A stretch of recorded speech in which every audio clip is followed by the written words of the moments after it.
Hey guys, what's going on out there? And welcome back for another episode of 3 and Out, brought to you by MyGarageBar.com and, of course, Disruption Network. Of course. Yes. Yeah. Yes. So I'm back. You're back. Hey. I honestly didn't think I was going to after the performance I gave last week. I thought they were going to boot me out of here, Nope. send me out on my ass, so to speak. Say, you're not welcome here no more, kid. The conversation was had, but then you showed up during it, so we had to stop talking. Oh, that's how it We'll see how next week goes. I'm much happier over on this side of the table. Yeah. That is for sure. You knocked it out of the park. Thank you. Thank you. I heard. Oh, what am I doing? I heard from everybody. I just wanted to see if we want to hear that intro. There you go. One more time. Yeah. Should we get Moss back there to help you out? I think you should. I got these fat little fingers. They keep touching all the wrong buttons. So I want to introduce you guys, but one of the things everybody's going to look at right away is they're going to notice there's an empty seat over there. See? Allegedly, that's Ray Nation. Yeah. Well, currently. We're going to have a magic trick in a couple minutes. Yeah, allegedly that's Ray, but he should be showing up here very shortly. He called me and said, I think he had car problems, or I'm making that up. He just said he was going to be late. Yeah, he says he'll be strolling in a minute. I It's just hear him. There he In is. fact, I there he is. He's right coming, on cue. He's It's coming magic. There he Yeah. is. Oh, look at this guy. More elusive than the Sasquatch. Here he comes. Oh my God, There we're you go. all in Right red. Look at the, Oh, my God. It's like we planned this. Red. We're That's, changing the name of the show. It's now Rich Masucci and the Red Army. There There you you go.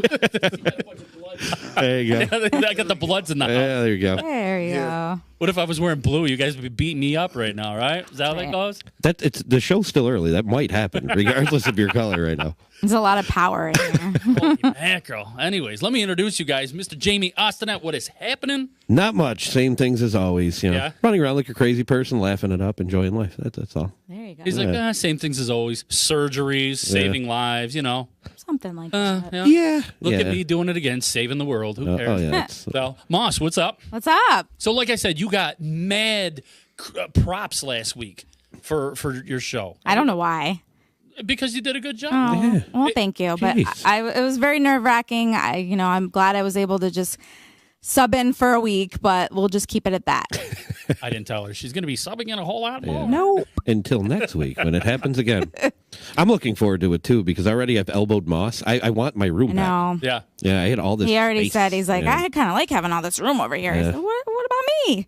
You getting on, kid? Mr. Ray Nation. So, What's up? So I have to tell you, sir, wasn't it you that told me I had to try the Burger King taco?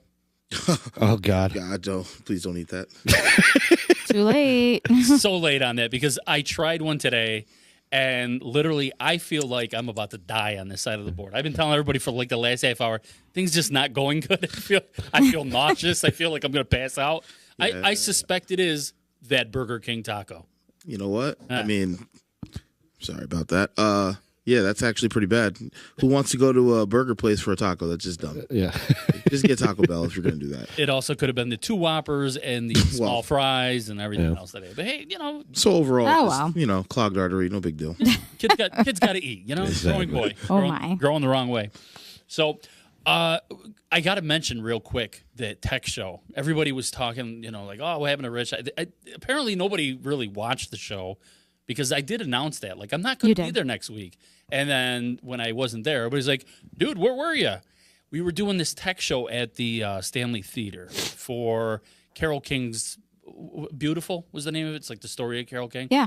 Great show, amazing show, but my God, there is something to be said about like being in a dark basement type setting for about 12 to 14 hours a day.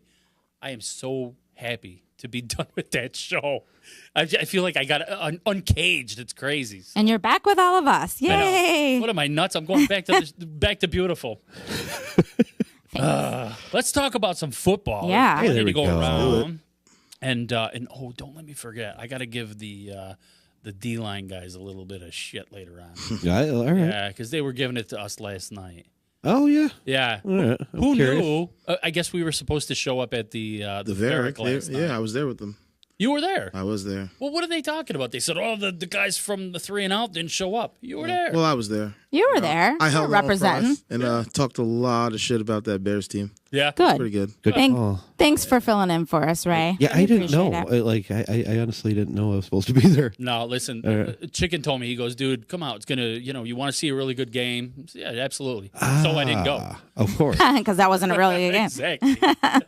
Watching I knew that- watching I a knew really they were good gonna- defense.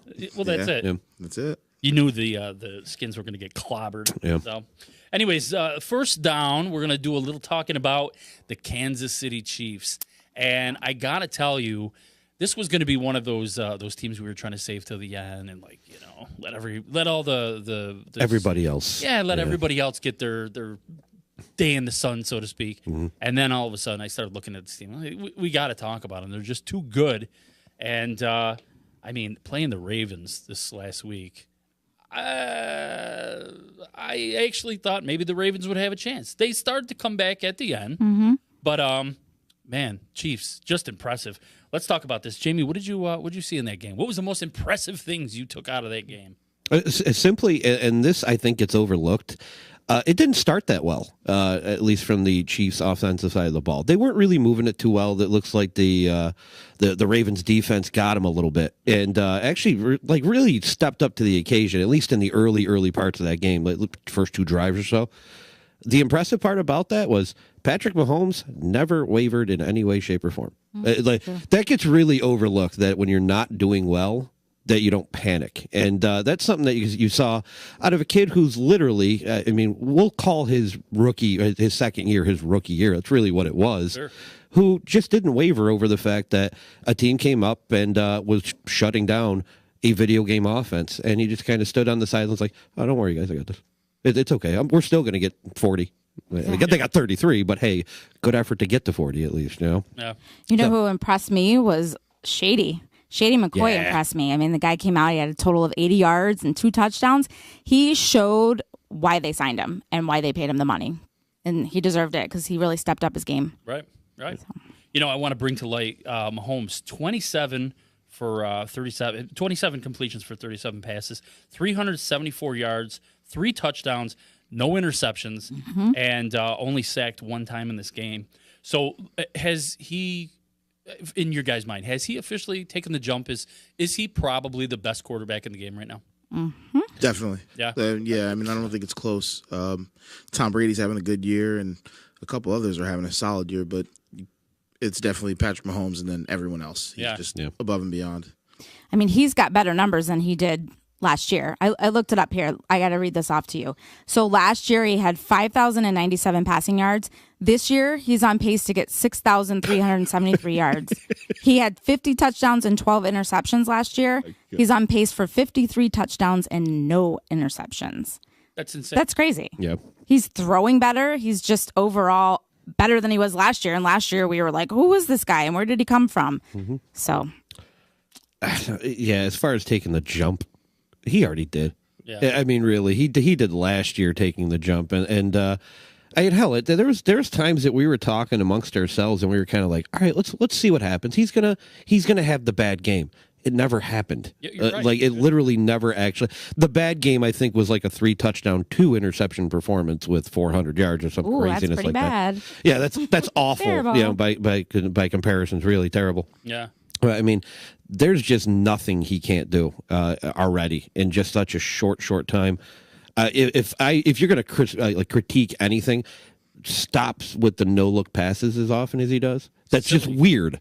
It's very bizarre. And there was not this past week, but there was one I saw the week before where he had a touchdown if he didn't do the no look pass. Of course, we are nitpicking at this point. Yeah, I'm like, it seems to be working okay for him. He threw a touchdown on the next play anyway, but it was still kind of like, dude, just get that. There's no point in it. Get it out of your arsenal at that point. Like, Right. really, you know. Well, you see him too. When he switches to the other arm, he's got some arm strength. And As a lefty, yeah, it's just crazy. It's crazy. and actually, as a lefty, it pisses me off. You shouldn't be able to throw that well. I mean, really, I can't do that right-handed. No, man, I try to switch arms and it goes. It looks like a Charlie Brown. It's terrible, but you know what? He is exactly as advertised. He deserves every little bit of stardom he's getting right now. And he's just really, literally the best player in the NFL. And that pretty much goes any position at this point. He's one of the most entertaining to watch, easily. And again, we talk about traditionally, I guess over the last maybe 5-6 years, who we've considered to be among the best quarterbacks in the league, which is like Drew Brees, Aaron Rodgers, Tom Brady's name obviously sneaks in there, but and you're right. I think he's just until he does something that is just going to be like, oh, what was that? He's gonna if he keeps going the way he's going. Yeah. You can't say anything bad about him. I don't even know if what was that moment would be enough to even turn him down. Like if he has that one bad game would be enough. No, if he has that, what was that type of performance type of thing? You pretty much go, okay, there's the outlier. The rest of he's human. He's already put up his numbers. He's made the NFL almost look childish. Yeah, based with this play. Right. You're right. Hey, I want to send one comment over there. Our boy Travis directly to you, Jamie. Yes, Jamie, you need a tan. Oh, thank you. Wow. There's a reason he's called Puckhead on Facebook. I love it. Hey, let's talk about Travis Kelce. And I do need a tan, by the way. I'm very Irish. You do. Travis Kelce in this game, 7 catches on 8 targets for 89 yards. He's only got 1 touchdown this year. Yeah. But I'm going to tell you what, so far he's got 17 catches for 284 yards. I mean, this guy's cruising. And just another weapon that they have in this system. Let's talk about that, how important he is to this team. I mean, guys, just like I said, Mahomes is possibly the best quarterback. Could he be the best tight end in the game right now? Oh, definitely. He's definitely the best tight end. Yeah. I mean, obviously, while Gronkowski was there, he was always argued as going to be number one, but he had a lot of injuries. But, yeah, Travis Kelce is definitely number one. He's the glue, and he's the best third-down tight end in the NFL, so why not? Yeah. I was looking at I should have put him out, or I should have printed him out on here. I know do you have his stats for his career? Yeah, I do. Of course, I do. Of course I do. Well, I will say he is the fastest tight end in NFL history that's recorded at least 425 receptions and 5,500 receiving yards. So he's got 427 receptions, 5,520 yards, and 33 touchdowns for his career. That's insane. And of course, he was doing this even before Mahomes was kind of the man. Yeah. And I mean, last year was his best year, obviously, but no, he's a beast for that team. Yeah. He is a lot it reminds me of Gronk in New England. Yeah, minus the injuries. He stays healthy. So. Little bit knock of on wood for him. A little bit of a different skill set, but I'm not knocking him in any way, shape or form. But there's a little tiny bit of skill, basically, as far as it goes. And if you look at it with Alex Smith, you can kind of say, well, his numbers were good because you depend on a tight end if you can't stretch the field. That's your running backs and your tight ends are going to do it. And now Mahomes is doing the same thing. Well, we're totally wrong because Mahomes could do pretty much anything and make any throw. So the skill set for Travis Kelce is he is a wide receiver in a 6'4" or 6'5" body. That's not fair. That's another not normal. Yeah, that's another video game style player. Really, it is. I would argue that I believe he's faster than Gronk with the same physicality. So you're talking about somebody who can play with any wide receiver in the game and still have that physical nature. It's another unfair player. It really is. Go Kansas City for that one.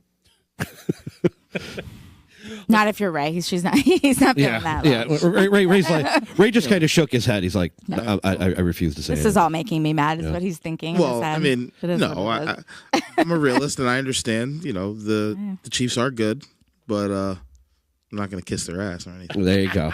We're not going to kiss anybody's ass around here. But yeah, it's okay. So let's talk about the D for a little minute here.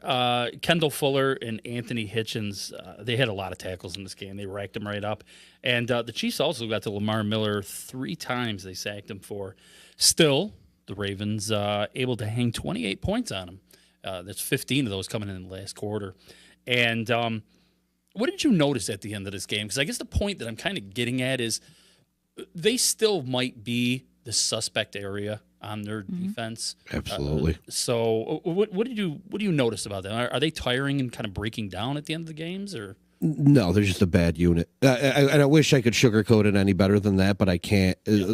Myself and Ray, while we were sitting there watching the game, there's two that I saw, and I wasn't paying the greatest of attention because the Bills were on at that point too. But watching back, there was a few fourth down throws that Lamar Jackson had. I think there was one on second down that you just don't do at any level, which is loft the damn thing up into the middle of the field and pray.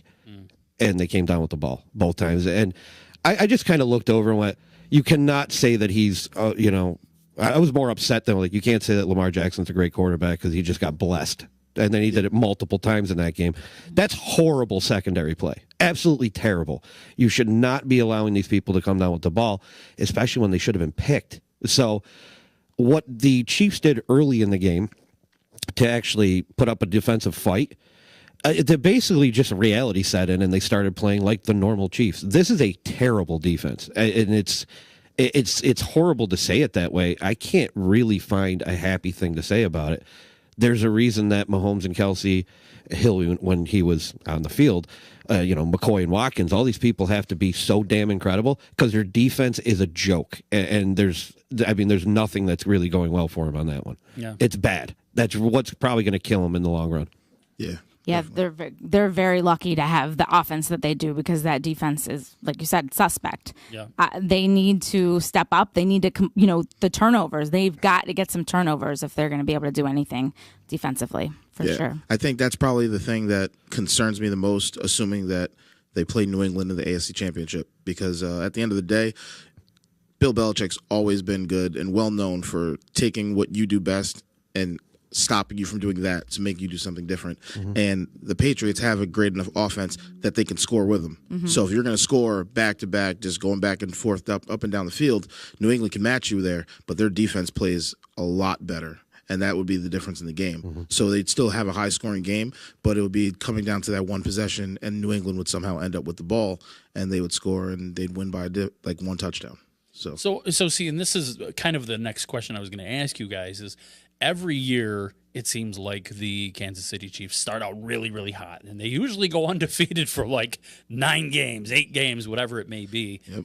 And then towards the end of the year, it just collapses. And sometimes in the playoffs, there's just always that one moment where it's like a total shutdown.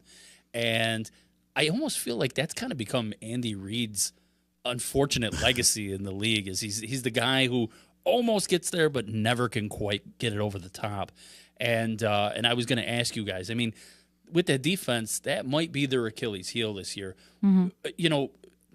Is that the greatest thing they have to overcome? Is trying to figure that out and how to get over that hump to get?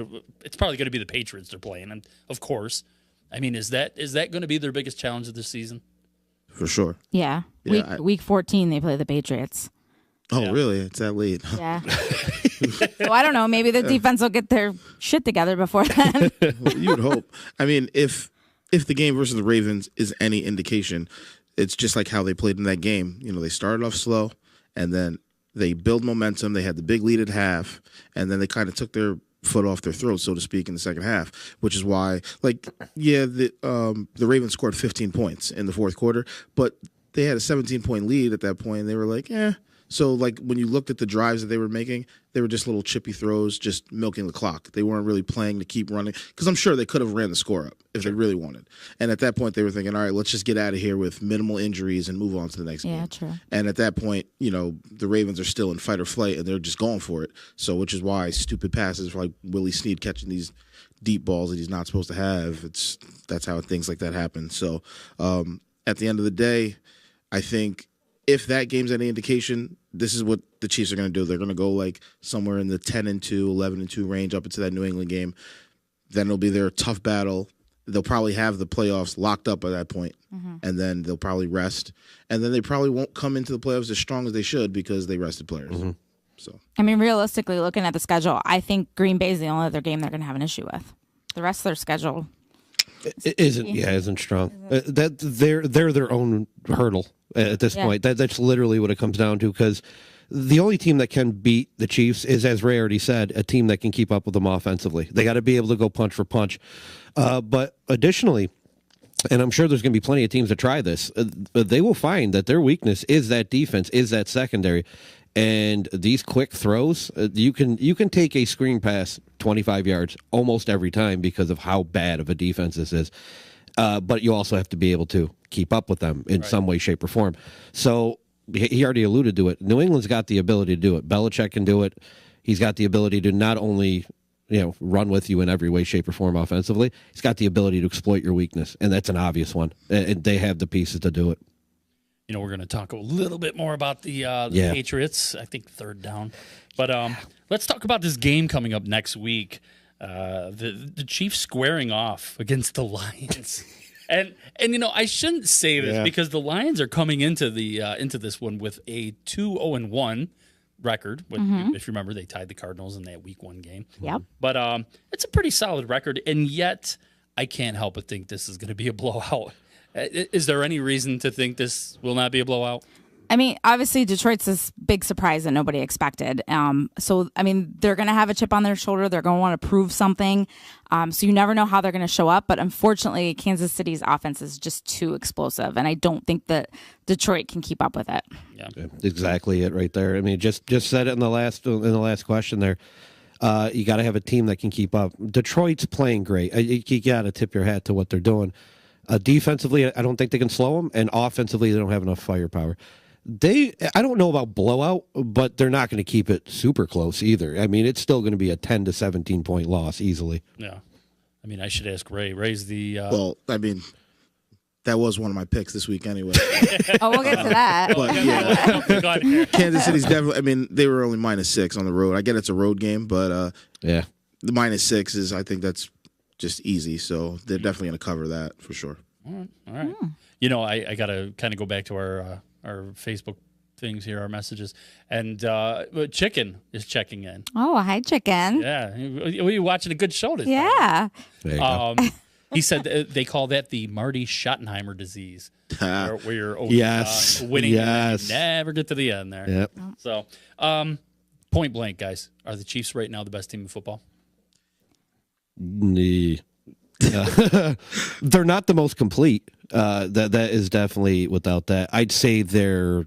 I still can't say they're the best. I can't argue. I can't actually say they're the best right now. I think they're the second best. I think New England's the best team in football. Moss, unfortunately, you had that look. Unfortunately, I'm just going to say they're the best just because I can't say that other team's the best. So I'm going to say that they're the best. Just right out this of minute. spite, yeah. I think they have the best offense in football right now. That I'll agree with. They have the best offense, but their defensive shortcomings put them at 2 or 3. Or I'd say 2. I'd say 2 because I can't argue anymore for the Saints because of our poor boy Drew Brees there anymore. Mm-hmm. And crazy enough, we're going to be talking about that in the second down. Yes, talking a little bit about the Saints. So you know what? Time is just ticking away here. We're already at our first break. Yes. Wow. And you, Miss Moss, Yes. have another one of your mind benders. I do. Up, yeah. So everybody tune in. I mean, put your answers in. I want to know if you get the answer. I didn't see the show last week. Oh, wait, before we go, Dave Bandage chiming in here said 51 of the Chiefs' past 61 points were scored in only 2 quarters. That's crazy streaky. That means, boy, I just got these new glasses. I can't see a thing. My eyes is going crazy, I tell you. Yeah, the most of the Chiefs' points have come in the second quarter. Yeah, he said actually that means that over the other 6 quarters they put up only 10 points. Yeah. Mm-hmm. They go crazy and. Well, you have to think about it. When you're playing with such a big lead, then you're going to tend to take off and milk the clock more later on anyway. So it makes sense. Makes sense. So, okay, well, let's do your Moss's Mind Bender. All right. And we'll see who we can stump this week. Let's Then see. we'll come back and we'll talk a little bit about the Saints. Yeah. Yeah? All right, Yep. let's do it. What do we got? Moss's question. Here it comes.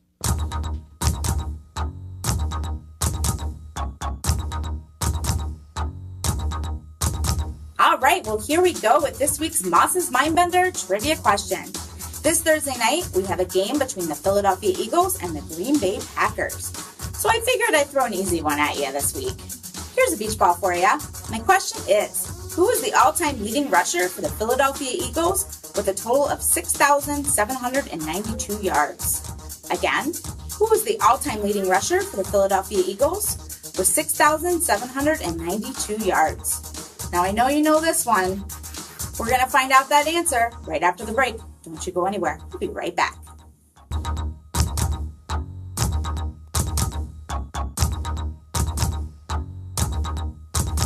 Welcome back to the second down of 3 and Out, brought to you by Disruption Network and MyGarageBar.com. So before the break, I hit you with my Moss's Mindbender. That question was, who is the all-time leading rusher for the Philadelphia Eagles? The answer is Shady. That's right. LaShawn Shady McCoy had a total of 6,792 yards with the Philadelphia Eagles. He played for them from 2009 to 2014 before going on to play for the Buffalo Bills for 4 seasons. He currently plays for the Kansas City Chiefs this season. So there you have it, folks. This week's Moss's Mindbender. Moss. Yeah. You got a couple stumps on that one. I did. Yeah. I saw Travis chime in, and you had the incorrect answer, Travis. Sorry. What did he say? He said Donovan McNabb. Little too many yards for a quarterback there, Travis. But good guess. Travis is a hockey fan. He's a Yeah. hockey fan. You got to give him a little bit there. Exactly. That's why I'm surprised you didn't say Eric Lindros. Jamie got it, though. I Jamie did during the get break it. got it. Yes. Dave Bandage actually got it. Well, he said Shady, and then he put presumably. I'm gonna give that. I'm gonna give that to you. You Dave. got it. Yeah. You got it, Dave. Absolutely, That counts. So he's a tough one to stump. He is. Yeah. I think I stumped him last week. Last though. week with the Yeah. Jacksonville. Yeah. That was Yeah. the Jacksonville Blake question. Bortles, I definitely The stumped 2 him. words. Yeah. You know, and here's my invite to you, Dave. We're going to be talking about the Cleveland Browns pretty soon, and I can't think of a better person to have on the show than Dave to Absolutely. represent the Browns. So throwing it out there for you. I'll hit you up on Facebook and tell you the date and all that good stuff. And Absolutely. and then we'll get you on here. Has Dave ever been on one of the shows? Has he? Yeah. Jesus. He came on D-Line before. Oh, see? I don't watch a D-Line. I'm kidding. I'm kidding. Chicken. That's great. I know Chicken's on there. That's why I said that. I got to give it to him because he gave us enough crap the other night calling us out at Deverick. Yes. Yeah, those guys. On something I still had no idea was happening. Yeah. Yes. Sorry, Chicken. Too busy playing in an event down there on Varick Street, the same bar's partner place, whatever I want to say. Yeah. So here's the deal, though. We got to step up our game a little bit because they got 1 point back. Yeah. They did. So it's 4 points now. We're up by 4. We're up by Right. 4. And everybody should know that every week, our show and their show, we give our picks for the games coming up, and we're winning right now. Do we know? I don't know the exact amount. We're winning by like 3 or 4. Right? 4 points. I just said 4 points. 4 Yeah. points. Yeah. Okay, so there you go. It's like 15-11 or something like that, if my math is right. Yeah. Yeah, it's somewhere in that area. So Yeah, 15-11. That sounds great. all right. Okay. So see all these comments on here. I have problems with these comments. I can't do it. I need an adult. Somebody help me. Oh, no. Let's talk about the Saints. And, I guess it really didn't pan out like we thought it was. Everybody kind of predicted that once Drew Brees went down, the Saints were going to go the same direction. And that didn't really happen this week. Not everybody said that. I think I did. I was pretty sure. I said, Teddy Bridgewater, what's he going to do? And guess what? Teddy Bridgewater actually had himself a nice day. Right? Yeah. Yeah. It was all right. Moss is already all right. going, Now, let me tell you guys, this was just Teddy Bridgewater's second start since he went out with on August 30th, 2016 with that ACL tear there. And the other one was the last game of last season when he was with the Saints, of course. But they had it locked up. They pulled Drew Brees and threw him in there. And yeah, so kind of a meaningless game, really. But let's talk about this. What did you see from him? How'd he do? Moss has already given me the, but you want to start this one? I mean, he was okay. I think it's definitely a downgrade without Drew Brees being there. They won a game where Seattle should have won, honestly. They just did not expect, I guess, New Orleans to be so good with Teddy Bridgewater out there. But they lead heavily on Alvin Kamara. So, it wasn't like he really won them the game, but he just didn't lose them the game. Right. You know what I mean? So, shame on Seattle. Disappointed me losing this game. They should have won that one. That was a kick in the teeth. But Teddy Bridgewater, I'm not impressed at all. No. Nope. And I think that he'll manage maybe 2-2 while it's 6 weeks, right? For Brees out. So 2-4 or 2-4. But no, I don't like it. I'm not buying. I'm not sold on him at all. He's not sold. I'm not sold. I'm not sold on him as this great quarterback. He won the game. He did what he needed to do. He, relied a lot on his playmakers, which was Kamara and Michael Thomas. So he knew what he was supposed to do. The defense and the special teams helped him tremendously. But if that's what he's got to do to win the game, then who cares? Who cares how he plays if he wins the game? Right. That's really what it comes down to. Yeah. With both of them. I wasn't overly impressed either. It's understandable what the Saints were doing. They, kid gloves on them. They wrapped them up in bubble wrap for the most part and just don't lose this. That's all you got to do. Honestly, going forward, the Saints are all around a decent enough team that they can still steal some victories, even without the play of Breeze and instead going with Bridgewater, as long as he just manages. So, I mean, keep yourself as a game manager at that point. But I would have rather have seen the Bridgewater of, the Minnesota Viking days pre-injury where he was starting to take that next step. And Right. it might just be too long at this point. It's tough to say, but I wasn't impressed with what he did. Too long of a wait. Yeah, but that's a disastrous injury. So I'm never going to kill the guy over the fact that he's still on the field at this point. Like, you said ACL. The dude dislocated his entire knee. Like, his whole thing was gone, like, backwards. They thought it was a career-threatening injury, and here he is starting a game this past Sunday. So, good. Props to him. Yeah, really good for you for getting back on the field. So I won't destroy the guy, but at the same point, it's tough to say that he's going to be back on that career trajectory after all these years. And that was weird thinking back about that. He did that. He had that injury during practice. Yeah. Oh, that's right. Yeah, Yep. Forgot about non-contact. that. Remember that? He just like one day. That sucks. Planted just the absolute wrong way, and his leg was backwards. I mean, that's just messed up. Props to him, though. I mean, he was put under some horrible pressure, huge shoes to fill, Right. and maybe he didn't play the best game and what we're used to seeing from Breeze, but he did the job. Well, that's what I mean when I say he had a nice game. I mean, Yeah. literally, Yes. he's out there. The Yes. team won. He did what he had Yeah. to do. Yes. He managed it. Yeah, he did manage it. Obviously, everybody knows that the secret to this team is probably no secret at all, and that is Alvin Kamara. Yes. And that guy has obviously become one of the top backs in the NFL very quickly. Guys, what makes this guy so special? He's complete. Everything about it is complete. He moves like a demon. He's elusive. He's powerful, and he can catch out of the backfield. I mean, he's probably one of the only backs in the entire NFL that has all three skills going for him.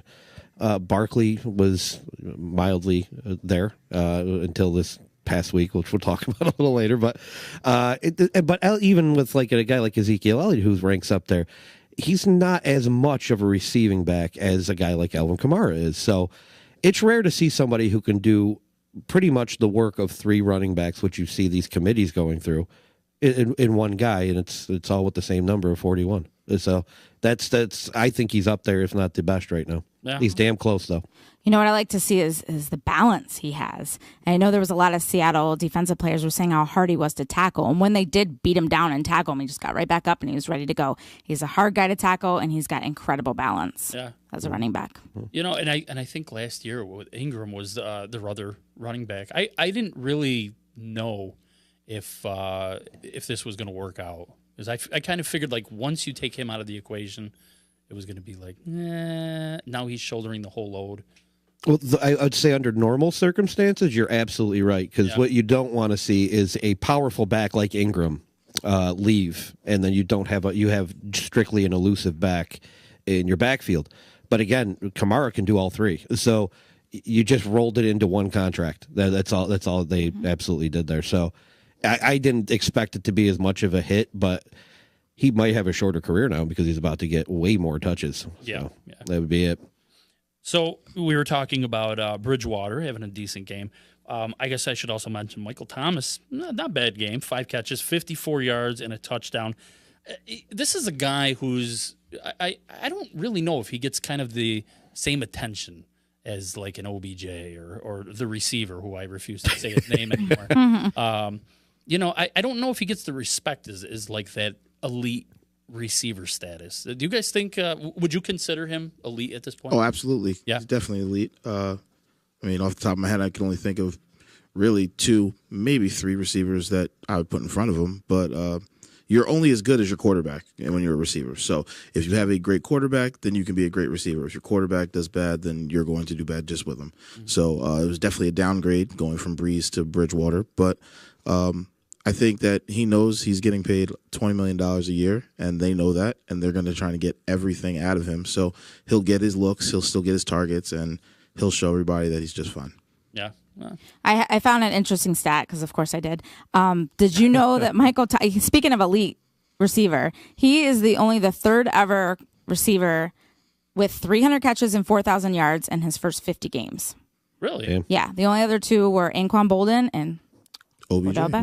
Odell Beckham. Oh, So that's elite status for sure. interesting. Yeah. I didn't know that. You know, before we go any further, I gotta ask people because we have this. What is it like I don't know. It's like a message board that comes up, and it's doing all of our messages through Disruption Network. We have another one that goes on through My Garage Bar. We're trying to actually gauge who actually watches through My Garage Bar. So if anybody's out there, I see we have viewers. I see the number right on there. But if you're watching through My Garage Bar, can you please comment and just say hi or something like that so we know who our people are, so we can kind of get some numbers here. That's very important to us. Yes. Who are you? Who are you? Where are you? Where are you coming from?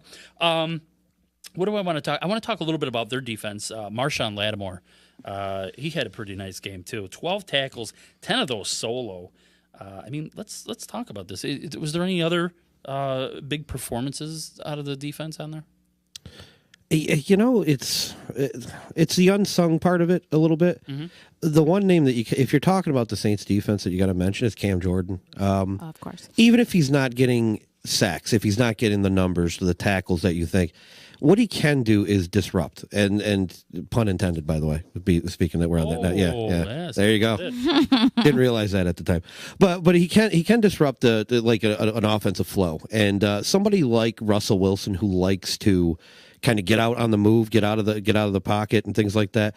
You know, if Cam Jordan is kind of in a lane that he wants to roll to, that's already limiting part of what Wilson wants to do. On top of that, additionally, they're aiming towards more of a run game, at least with Seattle, I should say.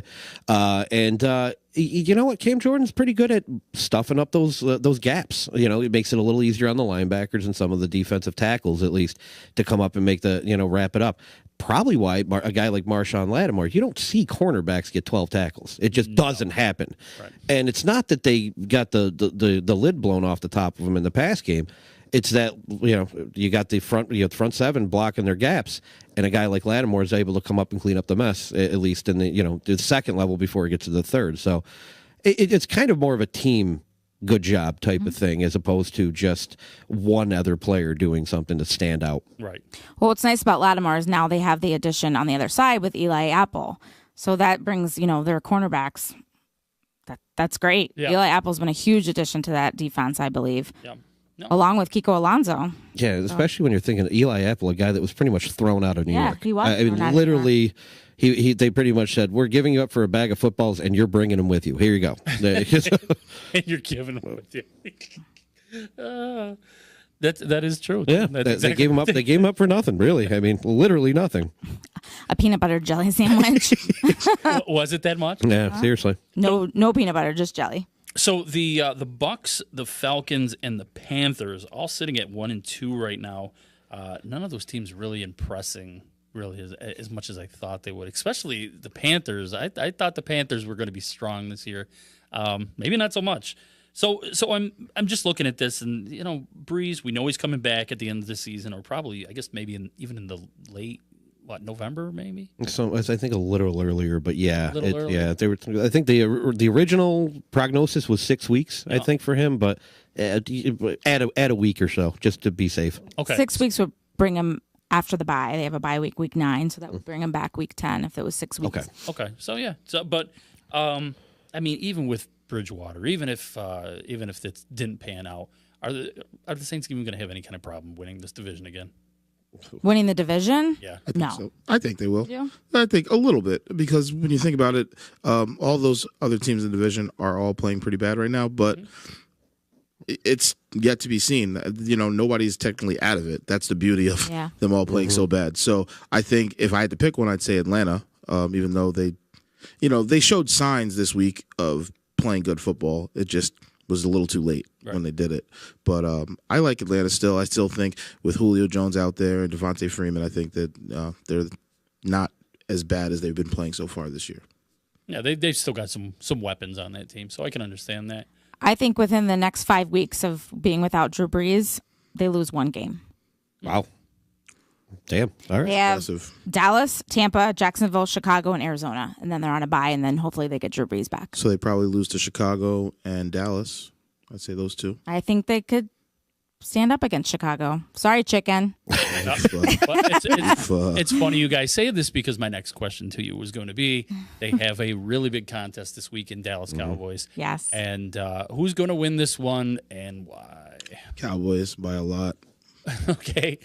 Pick a number over 7. That'll be it. It doesn't matter. Like, seriously, the Saints have nothing for that. Honestly, the Cowboys' defense is phenomenal. Yes. And they know this is a big win, and they need to pounce and take advantage for the NFC seeding purposes. Yeah. So, I definitely think Cowboys will trounce them. Teddy Bridgewater will get back to what we exactly expected of him to actually be, and he's going to have a bad game, and that defense is going to show him why. I'd like to say that this is going to be a little closer. Defense will take over because the Saints do have a solid enough defense to maintain, I think. Yep. But damn, they lose every other battle. The offensive line for Dallas is insane. I'm sure Kamara versus Elliott, take your pick at that point. But it comes down to Bridgewater versus Dak. And I don't think Dak Prescott's a great quarterback, but he's got a lot more weapons right now than a guy like Bridgewater has. Nothing against Michael Thomas or who he's thrown to at that point, but he's got a fully healthy line. He's got a sick defense going in his way. I don't think they win too many of the head-to-head matchups at that point. Right on. So I'm hoping that it's a defensive battle. Let's not forget that Dak Prescott's playing damn near perfect quarterback rated football right now. Yeah. So, I mean, he's had a perfect game, and I think he's thrown 1 or 2 interceptions so far. Yeah, I think 2. We get it. They play the Dolphins, so everyone gets to pad their stats there. Right. But Still professional athletes at this point. So exactly. So I'm not on that whole realm of like, well, they haven't played anybody. You still play professional athletes. Those guys got paid 7 figures to get their ass handed to them. So, Dak, you did a good job, and a lot of it is because the other 10 guys on that side of the ball with you, and that helps in every way. I think the Saints are going to get beat down a little bit too. Obviously, I think Dallas is going to win, but I think if the Saints have any chance, Teddy Bridgewater is going to have to open it up. They're going to have to throw down the field because they're not going to be able. I mean, he's going to have to utilize Michael Thomas even more than he has last week. Got to throw those long passes. There's no way they're going to get through without that. Yeah, and you're probably going to see a lot of picks. You're going to see first quarter defense for Dallas stuff 8 in the box. You're going to make Teddy Bridgewater beat you right off the bat. Yeah, you're going to have to. Because other than that, it's Kamara. But you have to do something. Moss is nailing it. You got to do something to spread the field so you can get Kamara going. But other than that, it's going to get nasty. So Cowboys. Yeah. Cowboys. It's a goocher. Yes. We haven't had a goocher in a while. Oh, my God. The goocher. Remember that? That was like our, what was it? Stand By Me? Stand By Me. The goocher. They flipped the goocher. Yep. They all got the same one. It's a goocher. 4 heads. Yeah. So there we go. What are we doing?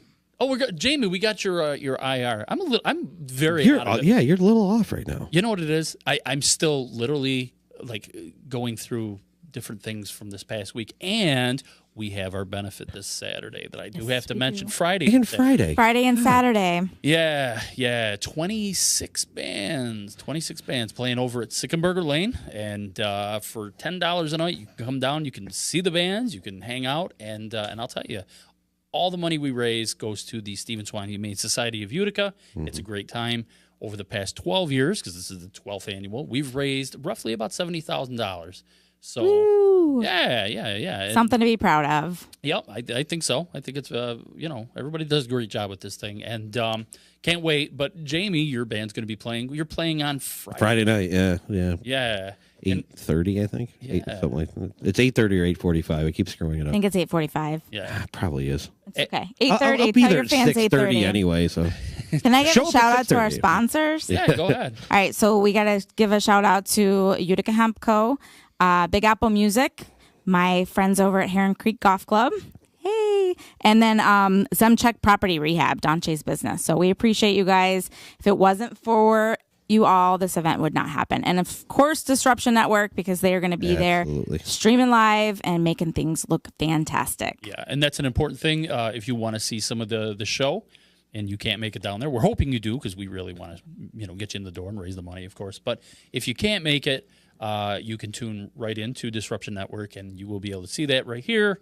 And I Click think, donate. yeah, we're also going to have a donation button on there. Make sure you pay your dues up there. It's all going to a great cause. Yeah. We definitely don't want people saying, "Well, I couldn't make it," just because they want us to, sit home and stream the show for free. So, But, if you get your butts down there, you could actually might make it on the live stream. So oh yeah, wouldn't you want to be on the internet? Yeah, machine? On the internet machine. Where's that Google key on the internet machine?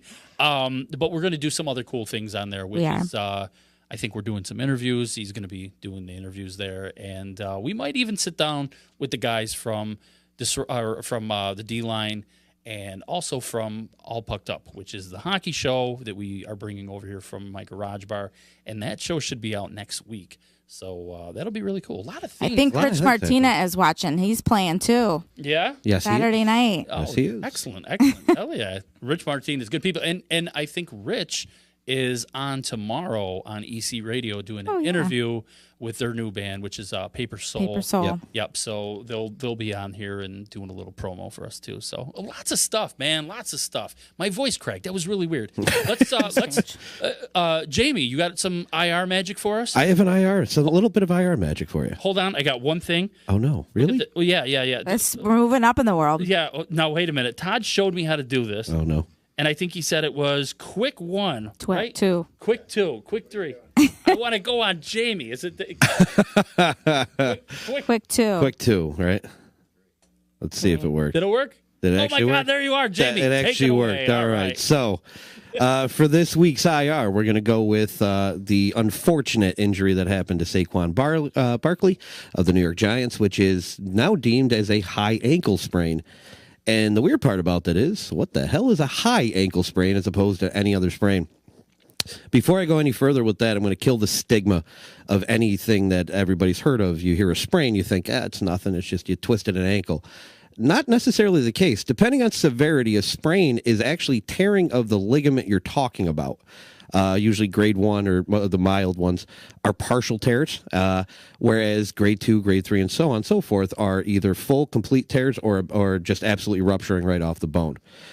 In the event of a high ankle sprain, this is even weirder because it's not even technically your ankle.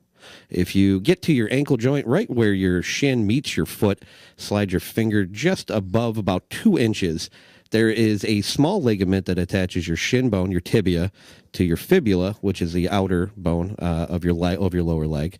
And it really is just a tiny, tiny 2 or 3 inch ligament, but it holds it together so your shin doesn't split. That's a high ankle sprain when you rupture that ligament.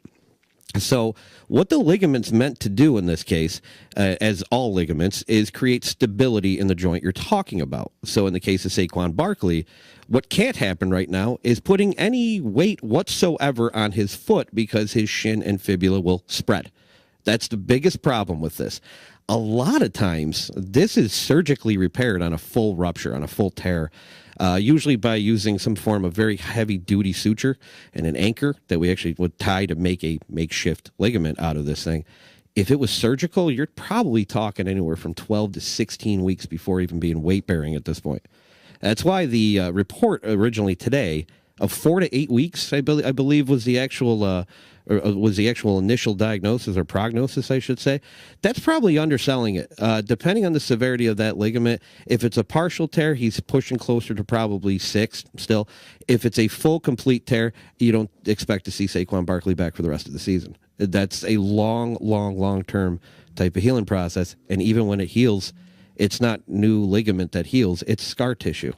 So even with this type of sprain, he's roughly about 25 to 30% more likely to re-injure that down the road as with any other sprain that he might have had in the past. So these are not good. These are pretty much a season ender, if not even longer term. Even to get running is probably talking 4 to 5 months back to good full burst speed. So this is a dangerous injury. And I do feel for the Giants, who finally had a little bit of a moment to hang their hats on something with Daniel Jones, just to see their stud go out with this high ankle sprain. So to Saquon Barkley and the rest of the New York Giants, as far as it goes, we hope we see you banging around out there very soon, and hope this isn't as severe as it originally was diagnosed as. But until you get back on the field, we'll be missing you, Saquon. And for 3 and Out and Disruption Network, I am Jamie, and this has been this week's IR. Let's go to our break here, and when we come back, we'll do a little house money. Sounds good. We'll be right back. All right. Who the hell are you? You know.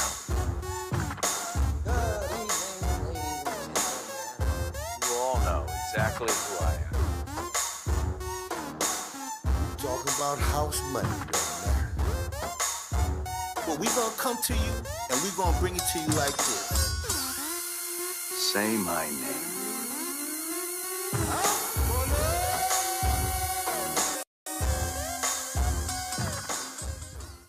All right, everybody. If you tuned in last week, listen to my picks, and you made yourself some money again. Atlanta screwed me out of going 3 for 3 because they decided they didn't want to play the first quarter of the game, but I digress. But the Rams did exactly what I said, and they held tough against Cleveland on the road and won by 7, covering their -2.5. And the Dolphins did not disappoint, if you're a Cowboys fan, because Cowboys clearly covered their spread of -16 and beat them by a whopping 25. So, once again, like the great Meatloaf said, 2 out of 3 ain't bad. But on to this week's house money. All right, so the Chiefs and Detroit, as we talked about earlier, 2 undefeated teams this year. Vegas thinks this game's going to be closer than I do because they have the Chiefs at -6. I like that so much. I would actually go put more money on that than any other game this week because the Chiefs should annihilate Detroit. So take the Chiefs -6. The Dolphins, after me just destroying them about the Cowboys, I think that, like Jamie mentioned before, they are professional athletes. These guys are going to play. They still are getting paid, and they don't want to get screwed and destroyed every game. I'm not saying they're going to win, but the Chargers are a terrible road team going from West Coast to East Coast, and they have to play the early game at 1 o'clock. So take the Dolphins +17 versus the Chargers. And last but not least, Cowboys in New Orleans. In New Orleans, another very, very competitive matchup, but I think Ezekiel Elliott and Dak Prescott, along with Gallup and Cooper, are just too much for that New Orleans team, so I like the Cowboys at -2.5. And for all of you, this is a bonus. I'm just giving it out there. All of you hyped up Giants fans that think Daniel Jones is the answer, he is not. And let me tell you now, the Washington Redskins will beat them this week, so take Washington +3. Wow. All right, man. I'm telling you now. No I'm writing this Saquon all Barkley. down. No Saquon Barkley, no wins. I'm telling you right now. They won't win a single game ever again with Saquon Barkley not on the field. There you go. Wow. Wow. You heard it here, folks. There's your bonus. Never again. They're done. There's your bonus. They're done. Right, so what were you last week? You were 2 out of 3. 2 out of 3. Yeah, man, because Atlanta, they played so bad in that first half. They were down 20-3. I remember walking in, looking at the game like, what happened? And then all of a sudden, second half, they decided they wanted to play football, and they outscored the Colts 21-7 in the second half. But it was just short. They lost by 3. I had them at +2. So maybe if you teased them, if you didn't like my pick, you might have still won. But it's okay. Next time. get them next time. Yep. Can I just say something about Jamie's IR? Yeah. Is that when we were watching that game and all that had to happen, we just saw the play and you could just see the way his ankle turned. And he goes, high ankle sprain, is out for 6 weeks. Before anything happened. Before he he even was got in a walking boot. Before anything, he was like, "Oh, High ankle sprain. This was Sunday. They didn't Yeah. even announce the injury till before he yesterday. even got to the blue tent. Like he Yeah. was on the way to the tent. High He's like, ankle oh no, he's sprain. out. He's done. Oh, He's yeah, done. yeah, 6 weeks. that's actually what I was saying. He was going to the tent, and I was like, "Oh, Saquon's going to the tent. High ankle sprain. I see it." Then they're like that. Like they're like, "Yeah, sure, we'll see what happens." And then bam, Then he comes comes out with a yesterday. walking Yeah. boot. Like walking boot. That's even worse. You know? Oh boy. Nice call, Jamie. That was good. So see, we always break you guys' balls and say, "Oh, our non-experts," but you guys kind of are. I know a little bit of Yeah, something. you guys are Yeah, kind just, of right on yeah. the ball, man. I mean that. Moss has got her trivia. You got your injury report that you're Yeah. right on top of. Ray's And winning everybody money. Ray's nailing it over there. Honestly, I'm so mad that I don't take all of my picks that I give. Like I should bet every single one of these. But For you know, anybody- like that would kind of curse it. So that's Yeah. why I just let it. Well, for anybody out there that is actually taking Ray's advice and winning money, we'll take donations. Absolutely. Absolutely. 3 and out. We Courtesy all- of Ray Nation. We all were like, absolutely, Yeah. absolutely. Yeah. Care of Yup. It'll go towards the beer. care of Raymond Nation. That's what there you go. So for our third down here, I mean, as much as I hate to do it, and I always say I don't want to have this conversation, but I almost feel like we have to give a little bit of props this week to the New England Patriots. All right, I'm out of here. No, I mean, I get my room back. All right, quick. so you know the crazy thing that I was thinking about with this last week. This is a team that constantly has turnover, and I don't mean like turn the ball over. I mean turnover personnel. You think about it. Gronk left last year. I mean, we all knew he was kind of going to bail, so he's not there. No problem. I mean, they've been getting on without him. And then of course, Demaryius Thomas. He was supposed to be in there. They'd send him out to greener pastures, and no problem. The receiver.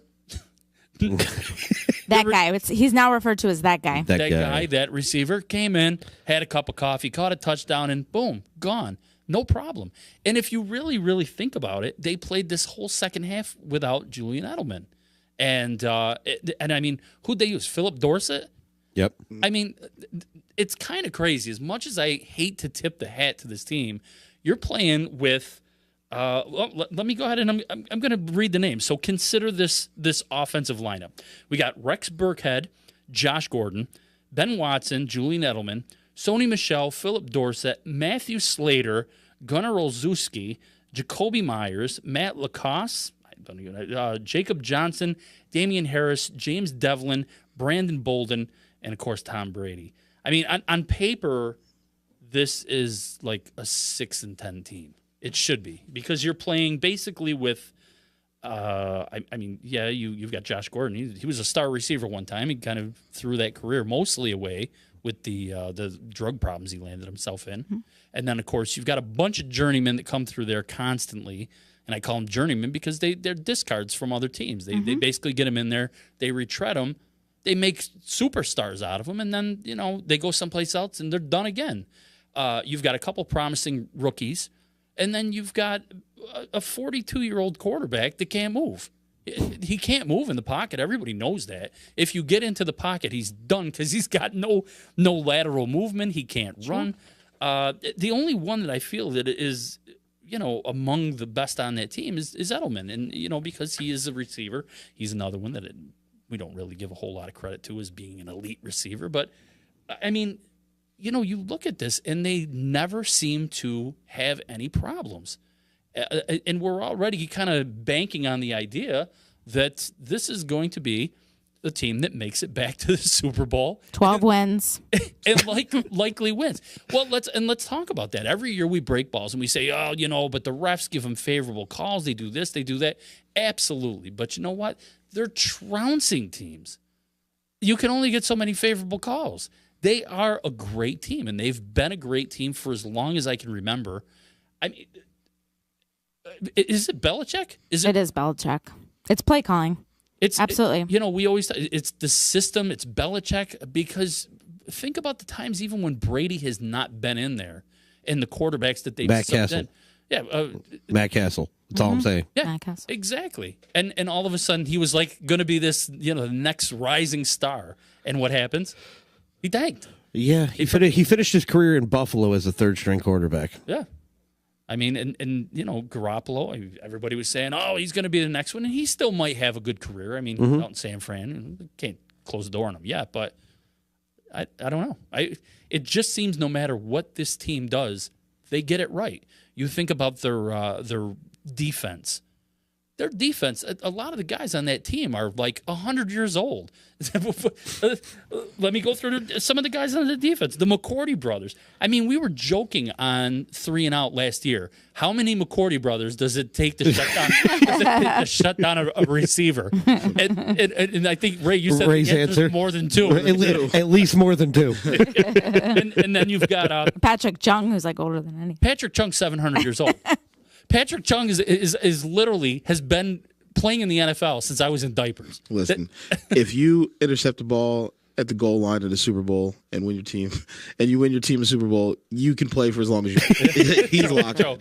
Yeah. Look at Gilmore. We were joking about how bad Gilmore was. I mean, he was a turnstile. Yeah. And somehow they take these players, they put them into the system, and they thrive. And I just don't understand. Superstars. Gostkowski, how long has their kicking game, their special teams, it's unreal. Every other team in the NFL struggles to find a kicker. They Yeah, can't they have a find different kicker. one every other year. These guys go from Vinatieri to Gostkowski, and they're like 2 superstars. They just can't get it wrong. So what is going on with this system that they just cannot fail? Anybody want to venture a guess? Belichick sold his soul to the devil. On his way out of Cleveland many a year ago. That's the best I can come with. But in all honesty, I hate to say it too, because of course we all hate the Patriots and everything that they've done. You hate what succeeds, but really, Bill Belichick should and is going to go down as the best head coach in NFL history because he can pull this off and he can take his assistants to great heights and then send them off to their head coaching jobs to be 0-14 or 16 or whatever the hell they are before they're fired. Like Romeo Crennel and the Man Genius. Remember that guy? Oh, yeah. I mean, all of them succeeded in his system and then tanked when they got on their own. Well, I can't say Matt Patricia because now he's, what is it, the 2-0-1. Shout out to our boy Matt Patricia. Yeah, we'll give Patricia a little bit of a leeway on this one, but the rest of his disciples usually were terrible. Yeah. I mean, they are awful people. But there was a string, for some of you younger listeners out there, 10 years ago, where everybody that was one of his assistants was getting a head coaching job just Absolutely. because. I mean, for the stretch of like from 2006 to 2012, his assistants just got jobs. Josh McDaniels twice. Yeah, we won't. I won't. Look, I'm running back. Yeah. We won't talk about him though. But I mean, it really is. Belichick just knows how to. How to work with whatever he's got talent wise, whatever skill wise. He knows how to change a game plan. Yeah. And I mean, of all things, I remember a game a few years ago where the Bills and Patriots were playing, and I thought, like, this is going to be a better one. The defense is better, whatever you want to say. But the one fear I had was the Bills' run defense was like the worst in the NFL. I'm like, he's going to run all over them. 8 carries. That's what he called for the play. 8. 53 passes and 8 carries. Of course, they won that damn game, but it was just still kind of like, you didn't even go after the weakness. Yeah. And you still won. And so it's almost like he wants to show that he's better than you at all points. And it's a horrible way to say it, but it's true. It's terrible. The sad thing about it, too, we were talking earlier about how, the Kansas City Chiefs kind of took their foot off the throat there. He never does. He never does. No. They can be like 40 points ahead with 2 minutes in the game, and they still got all their starters in there, and they're still going for the win. And it's just unbelievable. But there's something to be said about that. Yeah. I almost feel like, when you see these players go between teams, they're like, hey, I'm getting traded to the 49ers. I'm getting traded to the Texans, whatever. And they go there, and it's like, I hope this works out. When these players go to the Patriots, it's almost like the mindset changes, and they're like, okay, now it matters. Now it's serious. We know we're going to get our asses whooped up there. We know we're going to be in a very strict, disciplined system. That's all right because at the end, we're going to walk away with a ring. And they just try harder. Yeah, well, the thing is I feel like, I mean, they can take all these, there's so much drama with other teams, and they take this player and they take him in and they like just mold them into something different. And all of a sudden, like you said, now they're listening. Now they're, there's no drama. You're not hearing about all this crazy stuff that you hear about on other teams. And if there is the slightest bit, see you later. We'll just move on to the next guy. Yeah. And they don't deal with it. There's no, they don't have any disciplinary problems.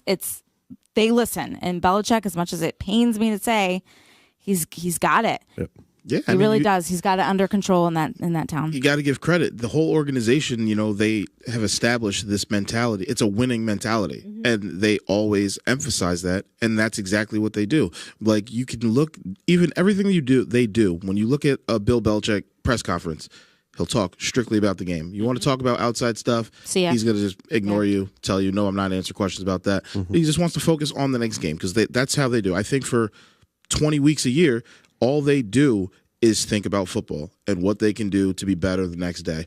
And that mentality is contagious. And when you get in there and you're around it, you actually believe. You walk in every game like, we're going to win this game. And when you have that mentality, it shows, and you play better, and you just feel looser, and it shows every time they get on the field. And then they win all these championships, and everybody on the outside, it's either you love them or you hate them. Right. And then when you get the opportunity to go there, you open arms like, absolutely. I've been losing my whole career, and I can go here and finally get a chance. Right. Now I'm in the playoffs, and now we have a chance to win.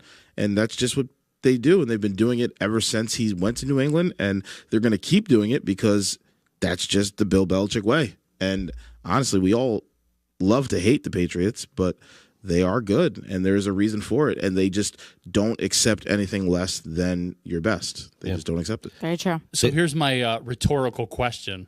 I mean, basically, if we all could figure this out, right? Just a bunch of people sitting in a room. I'm sure half the country has figured this out. Why in the hell can't some of these teams turn it around and adapt? Do that same type of culture, like bring that same winning culture to the teams. You've got guys, coaches that are paid millions of dollars to come in and get that kind of mindset in the locker room, and nobody can do it. Bill Belichick's the only one that knows how to win. It's crazy. Going with that, actually, I think you're starting to see a little bit more of that with certain teams, with that type of culture that they're bringing in, the respected thing. McVay is one of them with the Rams. He's gotten his people actually believing and buying into what he's talking about. So there are some, but then of course you can look at a franchise we just talked about, which is Dallas. Like, nobody listens to Jason Garrett. Ever. No. And nor should they, because he does not running the team. He doesn't demand the damn respect that's going on there. Mike Tomlin. Look, Mike Tomlin. For as much as I love the Steelers, I got to tell you, players coach. Yeah, absolutely. And half the people, if you look at like message boards, anything like that, on a weekly basis, get this guy out of here. Fire Mike Tomlin. Like, wow. Yeah, but that's you're seeing it a little bit though. Yeah, just a little bit. But there's only a handful of teams that are doing this. There's a few too many still currently reaching out and trying to grab whatever now that, like I just mentioned, McVay, they went with Flores in Miami. They just grabbed the youngest guy that they could find. I think like oh well, the young coach worked here. No, you got to get somebody that's going to develop a mentality and a new culture. Mm-hmm. I don't know what it's going to be like in Buffalo. McDermott seems to be going that direction. We'll see long term if it's going to actually last into a winning record or anything like that. But he's demanded a certain respect as far as what he wants out of his players, and that's kind of, we sit here and say that, but it's kind of one thing to try to wrangle 53 grown men and get them all thinking the same way without one person saying, I deserve a little bit more, or I'm unhappy with my role on the team. That's the other thing. When Belichick hears that, he's like, see you, dude. You're out of here. It's crazy. It's crazy. You think he put something in the water? He might. Yeah. Super Bowl rings. That would be the only thing he puts in the water at that point. We have Nate Luck chiming in. He's saying, damn you, Nate. I love hearing the hatred for the Pats. Yeah. But really consider that, when you think about a team like the Rams, wow, they got Aaron Donald on there. I mean, their whole defense is made up of stars, man. And, and you still always sit there and go, but you know who's going to win the whole damn thing? The Patriots. The Patriots. The Patriots with Patrick Chung. Yep. There was actually an article I read from a player. I can't even remember the player's name. This is a couple years old. Who said his worst experience in the NFL was playing for the Patriots because it was the least amount of fun he had. I'm not kidding, but at the same point, you got to figure. Think about how that ship is run. So it's not about fun. It's about that final. But you want to win the last. Yeah, you want to win the last game of the season every year, and that's what it comes down to. And that's exactly what they're doing most of the time. So Nate, you never heard me say that. Don't tell Sam that. I'm gonna leave you all on one thing with this, and that's we've all been joking for the longest time. Please, Tom Brady, retire, so some other team out there can win. I got news for you. Doesn't matter. Until Belichick retires. Yeah. You're going to see the Patriots still in contention for a long time. Pretty much, yeah. Yep. That's the sad thing about it. And it is a sad thing, damn it. What are we watching this week? What game are you guys looking for? I like the Sunday night game, Dallas at New Orleans. I think it'll be fun. I think Dak Prescott's going to show you why he should get that contract extension. And we'll see. I think Dallas is going to destroy the Saints, and I think the important thing is they get to Teddy Bridgewater. As long as they get to the quarterback, which I'm sure they will, they'll be fine. I hope it's a good game, though. Moss. I am looking forward to New England going to Buffalo because maybe, I know after what we just talked about, maybe Buffalo will give them a little bit of a hard time. Yeah. I'm gonna root for you, Jamie. I hope so. Despite of what we just said, I hope you do. I think America's rooting for you. Yeah, right. Except for Nate. He's the only Patriot fan I know, though. Sorry, Nate. Nate's loving the Patriots. Yeah. Waving the flag.